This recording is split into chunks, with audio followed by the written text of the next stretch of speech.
Let's begin. Welcome to the block. I am your host, Kyle Johnston. It's for the late night addicts and the early morning coffee drinkers, where we talk some sports, break down the games, do some handicapping, talk a little pop culture, and listen to some much needed music in our lives. A little Shatterpoint once again, get us rolling, but I'm going to jump right into my picks. It's all about the sports picks today. I'm on a tight schedule. I got to take off to Toronto right now to go to work. But I'm going to see if I can squeeze this in. We got the Copa America's kicking off today. We got some baseball going. It's quiet in the NHL. It's quiet in the NBA. So we're going to jump right into baseball. I'll finish it off with a little Copa America talk. I will have a Euro 2016 preview. My favorite tournament in the world is the Euros. It was the best tournament with 16 nations. Now we got 24 nations. We'll see what happens. Obviously, it'll water it down just a little bit. But it's Europe. These countries will fucking bring it. So it should be pretty damn good. But anyways, Major League Baseball. On the diamond. We got an early game kicking off. The Arizona Diamondbacks are at the Chicago Cubs. They're just starting the first inning. I like the under in this game. The total's 8.5. John Lackey's on the mound for the Cubs. Archie Bradley's on the mound for the Diamondbacks. Bradley's not a bad little pitcher. So I don't like the under. This is why I don't like rushing this stuff. I like the over 8.5. Over the total. So I like over 8.5. We got Lackey on the mound. We got Bradley on the mound. Lackey hasn't fared too well against Arizona in his career. He's been hit around a little bit.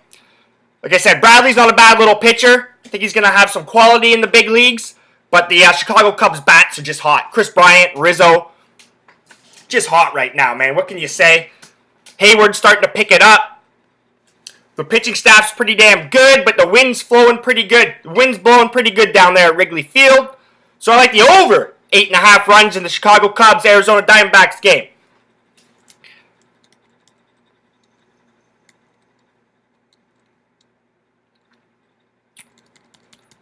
Next game on the board that I like is the Oakland Athletics on the road in Houston to take on the Astros. Doug Fister's on the mound for the Astros. He's having a resurrection of a career right now. Back in the AL. After a few years down there in Washington. Jesse Hahn takes the mound for the Oakland Athletics. The guy's not very good, even though I picked him up in my fantasy league. I needed some points to keep rolling, secure this victory this week. But as it stands right now, Astros are minus 135 on the money line. The over-under in this game is 8.5 runs. I like the over 8.5 runs.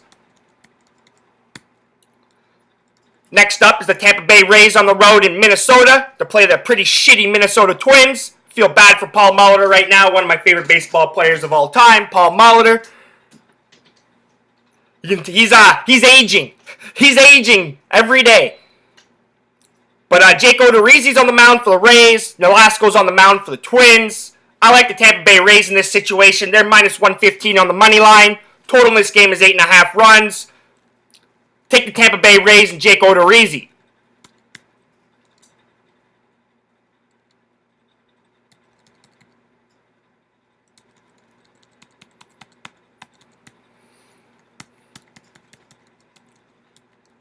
The Cincinnati Reds are at home with Finnegan on the mound, gas can. They're taking on the Washington Nationals, Gio Gonzalez. You know, he's up and down. He's having a half-decent year this year. The Nationals are a pretty damn good ball team. As it stands, the Nationals are minus 175 on the money line. Total in this game is 8.5 runs. I like the over 8.5 runs. As you see a theme going on today.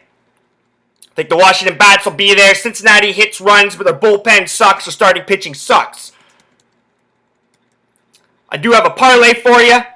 I'm going to take the New York Mets. They're on the road in Miami. Syndergaard, Thor's on the mound, taking on Kohler. As it stands, the Mets are minus 175 on the money line. Over-under in this game is 7 runs. I like the New York Mets to win this. I'm going to parlay them up with the Boston Red Sox. Boston Red Sox are at home, taking on the Toronto Blue Jays. David Price back on the mound for the Red Sox. Had a pretty good outing against his former team last time out. The Red Sox are pretty hot right now. Their bats are just crushing runs, crushing home runs. Big Papi looks like he's 28 years old again. The Toronto Blue Jays have R.A. Dickey on the mound. As it stands, the Boston Red Sox are minus 175 on the money line. Total in this game is 9 runs. R.A. Dickey's been awful. His time has come and gone. I'm sure Blue Jays fans would love to have Noah Syndergaard in their rotation rather than R.A. Dickey. But, you know, at the time, you never know, right? But, like, there's no fucking way I'm trading one of my top prospects that could throw 100 miles an hour for some knuckleballer. It's just not going to happen in my books if I was ever running a big league team. Then again, I don't run a big league team, so what do I know? I'm going to parlay up the Boston Red Sox and the New York Mets. It's around, what, plus 130, plus 140-ish. Book it. But remember, there's a lock to every key, so nothing's ever guaranteed. Now let's turn our attention to the Copa Americas. I'm pretty pumped for the Copa Americas this year. I think it's going to be a little bit of a weird tournament. The USA are a hard team to figure out. The USA open up the Copa America since they're hosting it. They're taking on Colombia. Colombia's a pretty damn good team. Carlos Baca, James Rodriguez, Juan Cuadrado, Christian Zapata. They got players. They've been on pretty good form lately. USA's beating up on Puerto Rico and Guatemala and fucking who else are they fucking playing? Bolivia, Ecuador. Meanwhile, Colombia, yeah, they beat Haiti. They need a little warm-up. They beat Ecuador 3-1 as well. They had a tough win in Bolivia. Bolivia's a very hard place to play in. Their pitch is about 12,000 feet above sea level.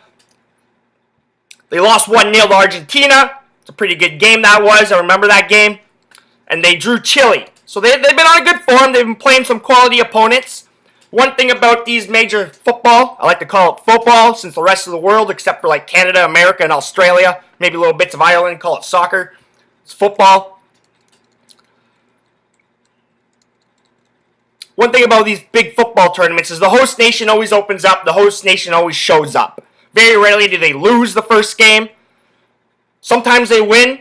I'm smelling a draw. I really think the draw is in play. I think we're going to see a 1-1 draw. That means the over's in play. I could see Colombia conceding a goal. I can see the United States conceding a goal. But I really like the draw. Let's go over the lines right here. Because the United States are favored to win this group, but yet Colombia is favored to beat the United States. Very weird. Very weird. As it stands right now, plus 150 for Colombia to win. Plus 220 for United States. Plus 210 for a draw. It was plus 220 not too long ago. That's what I grabbed it as. So we're seeing some movement. Sorry about that.